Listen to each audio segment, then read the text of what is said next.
Halo, berjumpa kembali dengan saya Tantan di kanal Taxation Literature, seorang informasi perpajakan yang menyediakan informasi pajak yang membuat sobat dan beti semua selalu update. Pada video kali ini saya akan membahas mengenai PMK 72 tahun 2025 yang mulai berlaku tanggal 28 Oktober 2025, di mana di PMK tersebut pemerintah memperluas sektor yang berhak memperoleh insentif PPh Pasar 21 DTP, yaitu untuk sektor pariwisata. Pemberi kerja dengan kriteria tertentu yang mendapatkan fasilitas PPh 21 DTP harus memenuhi persyaratan sebagai berikut. Yang pertama, melakukan kegiatan usaha pada bidang industri alas kaki, tekstil dan pakaian jadi, furniture, kulit, dan barang dari kulit atau pariwisata. Dan yang kedua, memiliki kode klasifikasi lapangan usaha yang bisa kita rujuk di lampiran A PMK 72 tahun 2025. Kode tersebut adalah kode klasifikasi lapangan usaha utama yang tercantum pada basis data dalam sistem DJP. Pegawai yang bisa menerima fasilitas tersebut adalah pegawai tetap tertentu dan atau pegawai tidak tetap tertentu yang memperoleh penghasilan dari pemberi kerja dengan kriteria tertentu. Ketentuan tersebut, yaitu mengenai pegawai tetap tertentu dan tidak tetap tertentu, bisa dilihat di PMK 10 tahun 2025 yang telah saya bahas di video saya sebelumnya, dan bisa kita lihat nanti di akhir tayangan video ini. Jangka waktu pemberian fasilitas PPh 21 DTP diberikan dengan ketentuan untuk masa pajak Januari sampai Desember 2025 bagi pegawai tertentu dari pemberi kerja tertentu yang melakukan kegiatan usaha alas kaki, tekstil, pakaian jadi, furnitur, kulit, dan barang dari kulit. Kedua, masa pajak Oktober 2025 sampai Desember 2025 bagi pegawai tertentu dari pemberi kerja tertentu yang melakukan kegiatan usaha di bidang pariwisata. PPh Pasar 21 DTP merupakan insentif yang harus dibayarkan secara tunai oleh pemberi kerja pada saat pembayaran penghasilan kepada pegawai tertentu, termasuk pemberi kerja memberikan tunjangan PPh 21 atau menanggung PPh 21 kepada pegawai. Pembayaran tunai PPh 21 yang ditanggung pemerintah tidak diperhitungkan sebagai penghasilan yang dikenakan pajak. Atas pemberian insentif tersebut tetap harus dibuatkan bukti pemotongannya oleh pemberi kerja. Apabila PPh Pasar 21 DTP untuk pegawai tertentu yang telah dipotong dan diberikan insentif dalam tahun kalender yang bersangkutan lebih besar dari PPh Pasar 21 terutang untuk 1 tahun pajak, maka kelebihannya tidak dikembalikan dan dikompensasikan kepada pegawai tetap yang bersangkutan. Kecuali untuk pegawai tetap tertentu di bidang pariwisata, kelebihan tersebut dapat dikembalikan pemberi kerja kepada pegawai tetap yang bersangkutan hanya sebesar bagian kelebihan pemotongan pajak yang tidak ditanggung pemerintah. Apabila pemberi kerja dengan kriteria tertentu menyampaikan surat pemberitahuan masa pajak penghasilan Pasar 21 dengan status lebih bayar, kelebihan yang berasal dari PPh Pasar 21 DTP tidak dapat dikembalikan dan dikompensasikan. Kecuali untuk pemberi kerja di bidang pariwisata, maka kelebihan pembayaran yang berasal dari PPh Pasar 21 DTP dapat dikompensasikan ke masa pajak berikutnya, sebesar kelebihan pembayaran yang tidak ditanggung pemerintah. Untuk dapat mengkompensasikannya, pemberi kerja harus membuat kertas kerja perhitungan dan menyampaikannya kepada DJP, dan bukti pemotongan tambahan atas bagian yang ditanggung pemerintah, dan melaporkan dalam surat pemberitahuan masa pajak penghasilan pasal 21. Format kertas kerjanya dan bukti pemotongan tambahannya dapat dilihat di lampiran C PMK 72 tahun 2025. Untuk memudahkannya, kita bahas atau saya jelaskan dalam contoh soal. Tuan Hamarudin bekerja sebagai pegawai tetap di Hotel Unasia KLU-nya 55110 sehingga berhak memanfaatkan fasilitas PPh Pasar 21 DTP di bidang pariwisata. Statusnya adalah K3.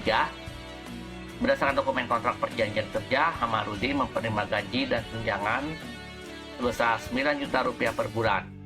bulan Maret 2025 dia menerima bonus 2 kali gaji dan tunjangan. Perincian gajinya bisa dilihat di tabel berikut ini. Jadi kita sesuaikan dulu.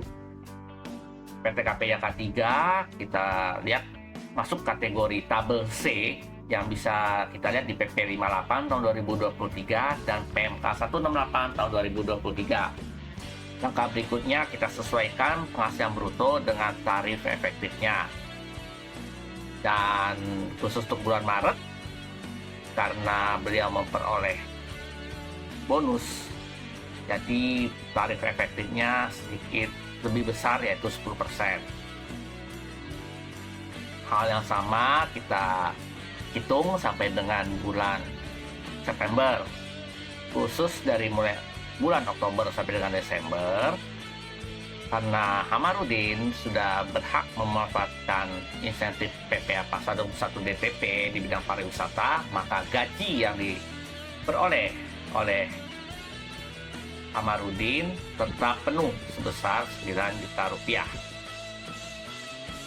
Lalu untuk bulan Desember kita hitung ulang kembali PPA Pasar 21-nya, yaitu penghasilan bruto setahun sebesar 126 juta rupiah. Kita kurangkan biaya jabatan 5%, hanya diperkenankan maksimum 6 juta rupiah dalam 1 tahun. Kemudian kita dapatkan penghasilan netonya sebesar 120 juta rupiah. Kita kurangkan dengan PPKPK 3 72 juta rupiah, sehingga penghasilan kena pajaknya 48 juta rupiah. Lalu untuk mencari PPA Pasar 21 terutang, kita kalikan 5%. Hingga kita dapatkan 2,4 juta rupiah. Karena PPA Pasar 21 terutang dan DTP dari Januari sampai dengan November, totalnya 3.825.000 rupiah. Dalam contoh ini terjadi lebih bayar PPA Pasar 21 DTP sebesar 1.425.000 rupiah.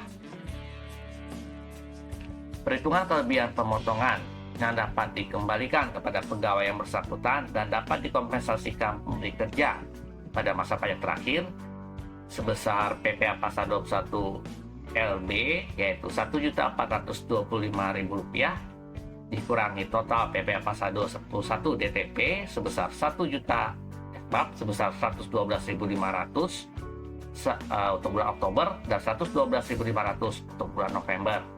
Kita dapatkan Rp1.200.000, yaitu jumlah LB yang dapat dikembalikan.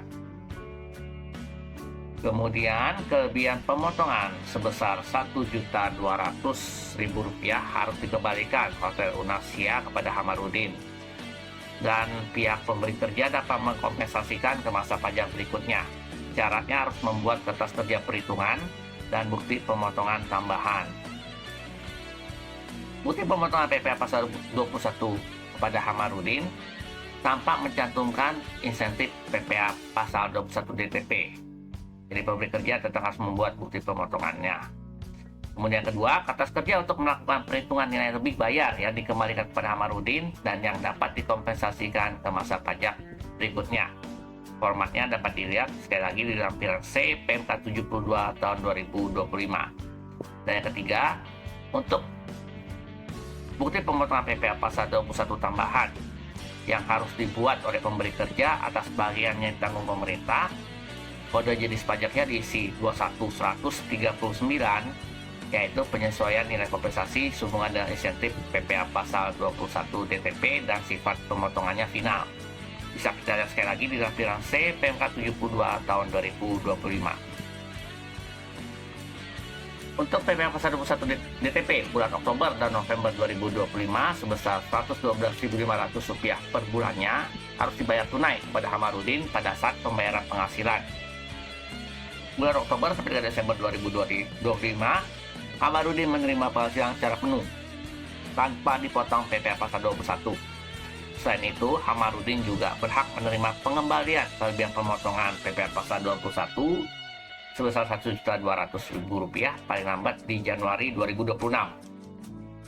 Untuk masa pajak Oktober dan November 2025, Hotel Indonesia membuat bukti pemotongan PPh pasal 21 dengan mencantumkan insentif PPh 21 DTP. Untuk masa pajak Desember 2025, Hotel Asia juga wajib membuat bukti pemotongan PPh pasal 21 ya kepada Hamarudin tanpa mencantumkan insentif PPh pasal 21 DTP. Jadi kesimpulannya, yang penting di sini, yang pertama, kita selain merujuk kepada PMK 72 tersebut, kita juga harus melihat PMK 10 tahun 2025.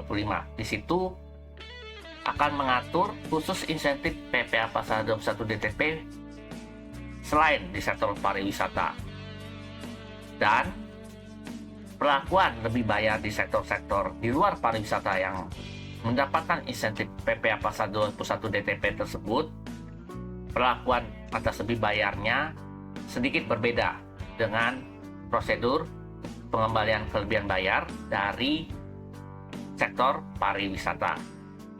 Demikianlah edisi video khusus untuk insentif PPh pasal 21 DTP ini. Semoga bisa bermanfaat dan sampai berjumpa di video saya selanjutnya. Dan apabila ada pertanyaan, saran maupun komentar, silakan saya tuliskan di kolom komentar di video ini. Seperti biasanya kami akan meresponnya. Namun mohon maaf apabila respon kami tidak bisa cepat. Dan apabila ada teman, saudara yang mungkin membutuhkan informasi perpajakan yang update, silakan saja rujuk video saya dengan mengklik like, share, dan subscribe video ini agar para teman, sobat, dan besti bisa mengetahuinya. Sampai jumpa di video saya selanjutnya. Bye!